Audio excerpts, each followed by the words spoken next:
120% aumentaron los homicidios entre el año 2013 y el 2023, según datos de la Fiscalía. El tráfico de drogas lo hizo en más de un 90%, cifras que demuestran que la realidad criminal ha cambiado, impactando negativamente a la ciudadanía. Para analizar esta problemática nos acompaña Luis Toledo, ex fiscal y director del Centro de Estudios en Seguridad y Crimen Organizado de la Universidad de San Sebastián. Luis, bienvenido a Canal 24 Horas. ¿Cómo te va? Muy buen día.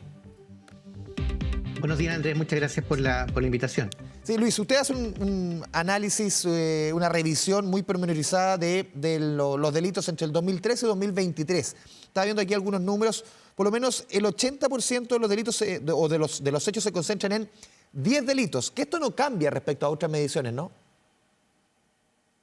No, la verdad las cosas es que lo relevante de este informe es que toma todos los datos que el Ministerio Público va publicando todos los años y hace un registro histórico con la finalidad de poder ver cuál ha sido la reacción del sistema de persecución penal frente a toda la tipología de denuncias que se hace al Ministerio Público, pero también a todos los órganos vinculados con la persecución penal. Y de aquí salen cifras interesantes como la que usted ha mencionado, cómo ha ido incrementándose en los últimos 10 años tanto el delito de tráfico de drogas como el delito de homicidio. Y a la vez, lamentablemente, también es un dato que arroja la misma información, cómo han ido aumentando los imputados desconocidos, tanto en el tráfico de drogas como en los homicidios. En los homicidios llega a superar el 350% en esa década, entre la comparación de los años 2013 al 2023, y sobre el 230% los imputados desconocidos en materia de tráfico de drogas. Sí, Luis, para que vayamos justamente desmenuzando parte de los datos que tú estás entregando, ir profundizando en cada uno de esos puntos, estaba viendo también otros números. A ver, las causas por droga representan el 2% del total de causas que se analizan. Homicidios el 0.2%. O sea, por ejemplo, el caso del homicidio es quizás para muchos la principal razón de la percepción de inseguridad para gran parte de la ciudadanía, pero son solamente el 0.2% del total de causas que ustedes han analizado. Claro, lo que pasa es que, a ver, lo que se ingresa en la Fiscalía puede ser 1.600.000 causas durante un año, o quizás más que eso. De ese ingreso completo global, lo más que se ingresa dentro del Ministerio Público o dentro de los canales de denuncia son delitos de escasa lesividad.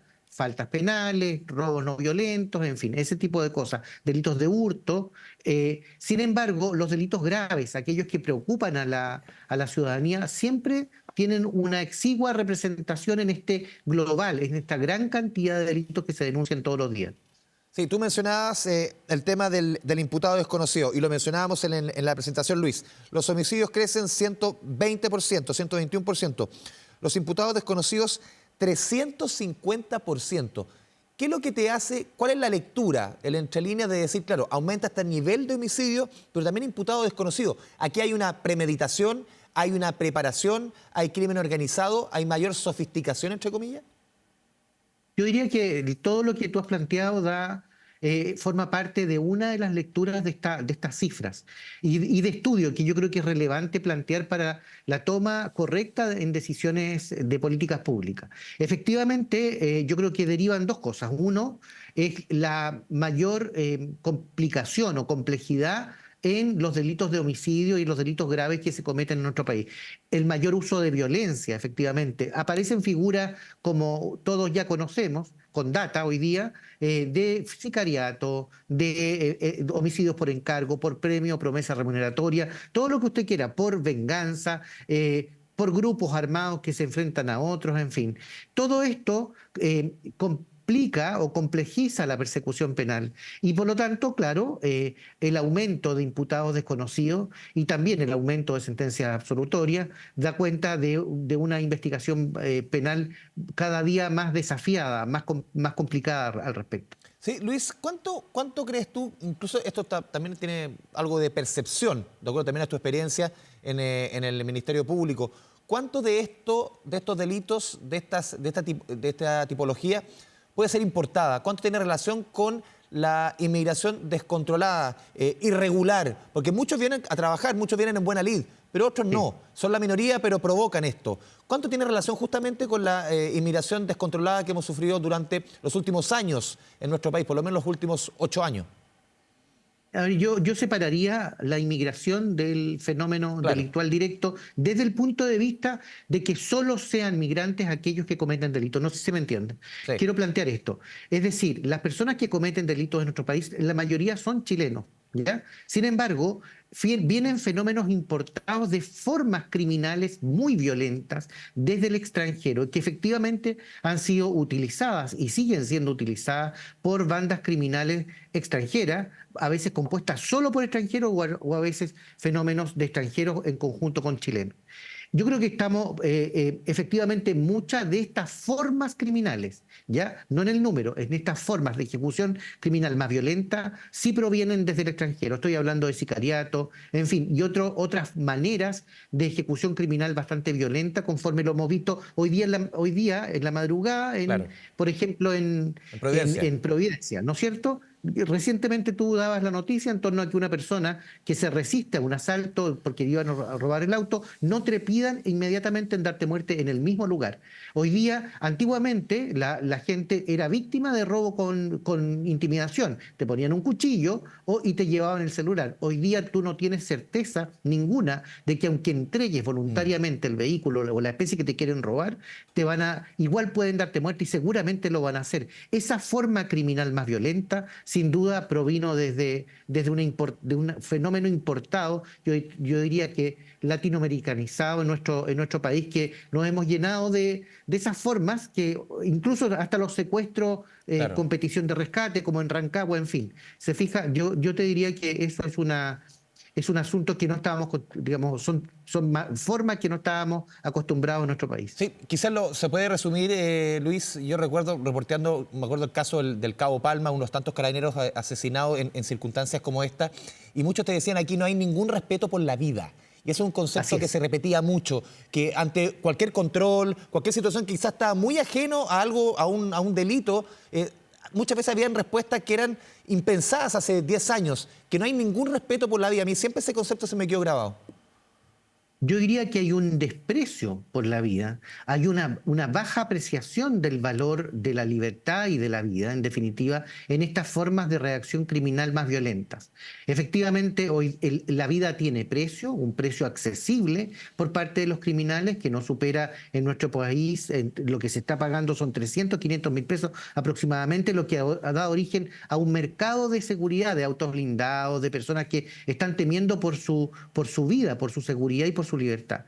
Yo diría que eso sí se está dando en nuestro país este último tiempo y creo que es importante ir acompañando con data Claro. aquellas afirmaciones que no sean meras apreciaciones para y esto te demuestra, Andrés, que no solo se corrige con dinero, no sé si me entiendes. Sí. Aquí hay formas de gestión por parte de las autoridades públicas encargadas, de los organismos encargados de la persecución penal, tanto policías como Ministerio Público, como otros organismos que al parecer la gestión es deficitaria, la información es insuficiente, la coordinación interinstitucional es insuficiente porque el resultado, no obstante, toda la inyección de recursos en esta década, en estos últimos 10 años, en cada uno de los organismos, no ha sido suficiente para detener su tremenda alza, su creciente, digamos, violencia en esta ejecución de delitos. Falta una comunicación, Luis, expedita, generosa entre las policías, hablo de Carabineros, la PDI, con la Fiscalía, Ministerio Público.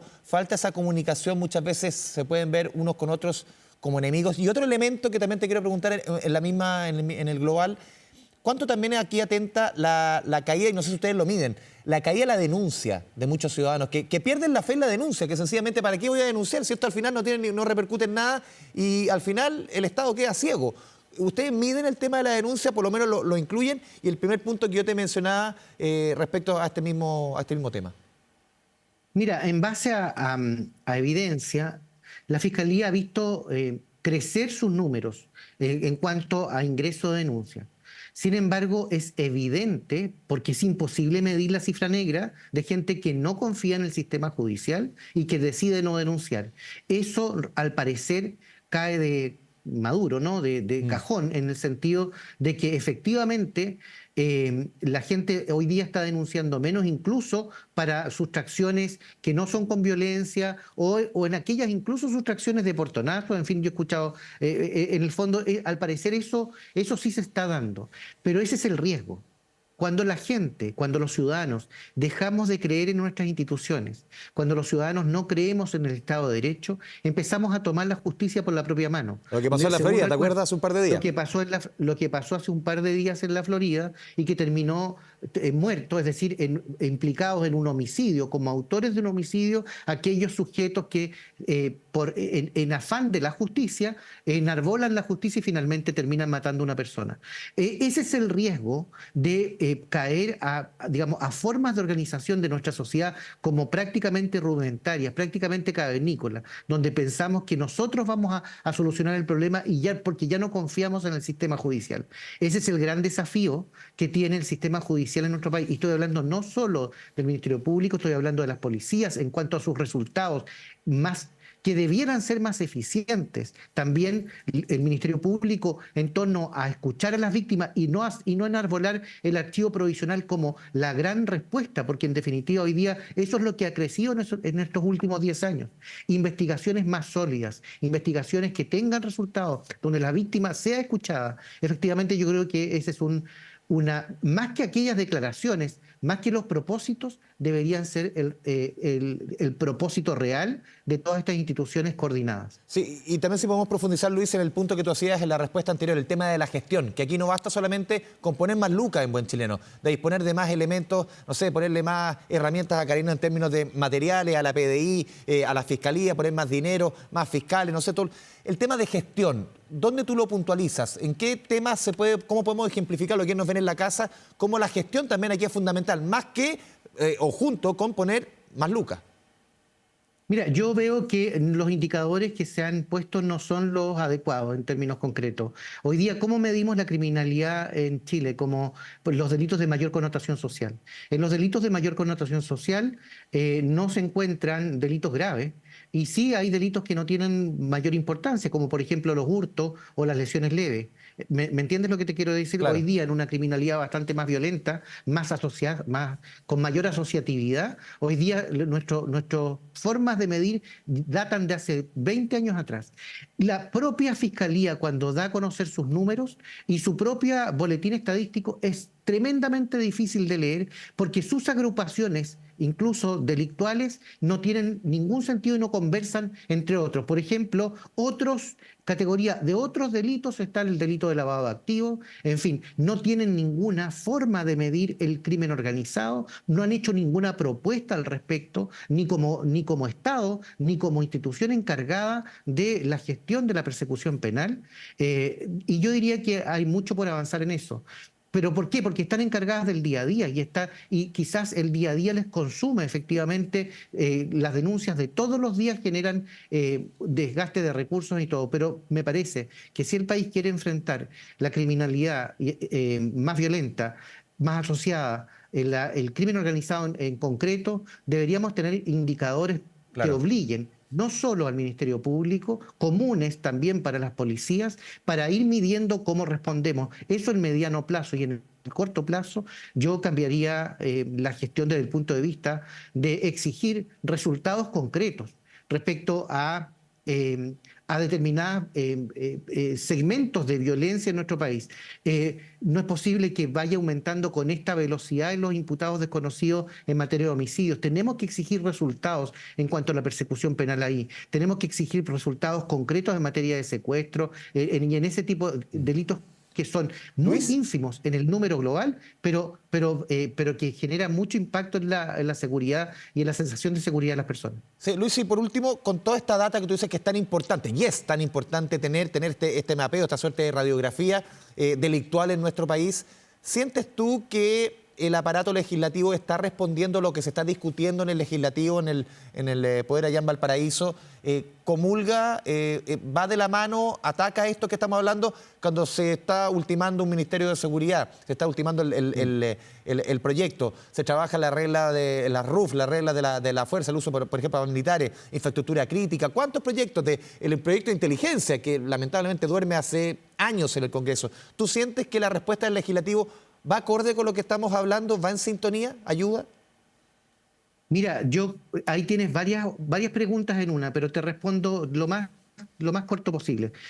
Sinceramente, no ha sido suficiente toda esta respuesta legislativa. Se ha modificado el Código Penal, hoy día es de difícil lectura, en un montón de oportunidades con diferentes leyes, pero al parecer no tan orgánicas, un poco desordenadas. A propósito del Ministerio de Seguridad, me da la sensación de que estamos hablando de un gatopardismo muy propio de nuestra cultura en Chile. Es decir, intentamos cambiar algo para dejarlo en el mismo lugar, sin cambiar nada. Es un sheriff regional o una persona, un seremi, que va a estar a cargo de el delegado, o bajo el poder del delegado presidencial, seremi que va a estar dependiente directamente del ministro de Seguridad, pero que a la vez el que preside los comités de seguridad es el ministro del Interior. Entonces, te das cuenta que al final pareciera ser que el punto de vista funcional va a ser prácticamente lo mismo. Y entonces genera expectativas que la gente no va a poder, no se va a sentir acorde, porque, vuelvo a reiterar, esto es un tema que nos tiene inmersos en una crisis de seguridad muy grave y que si no lo tomamos de una manera seria, profunda, que comprometa a todas las instituciones vinculadas con esto, incluso al Poder Judicial, desde el punto de vista de la gestión y protección de los testigos, en términos concretos, o a las víctimas, me parece que vamos a pasar muchísimos años y esto va a ser un problema crónico como se está transformando. Luis Toledo, exfiscal, director del Centro de Estudios en Seguridad y Crimen Organizado de la Universidad de San Sebastián, te agradecemos este espacio con Canal 24 Horas. Buena jornada. Buena jornada para ustedes también, que estén muy bien. 11 de la mañana con 36 minutos, nos vamos a esta cámara, sí, nos vamos a la pausa aquí en Canal 24 Horas. La mañana informativa.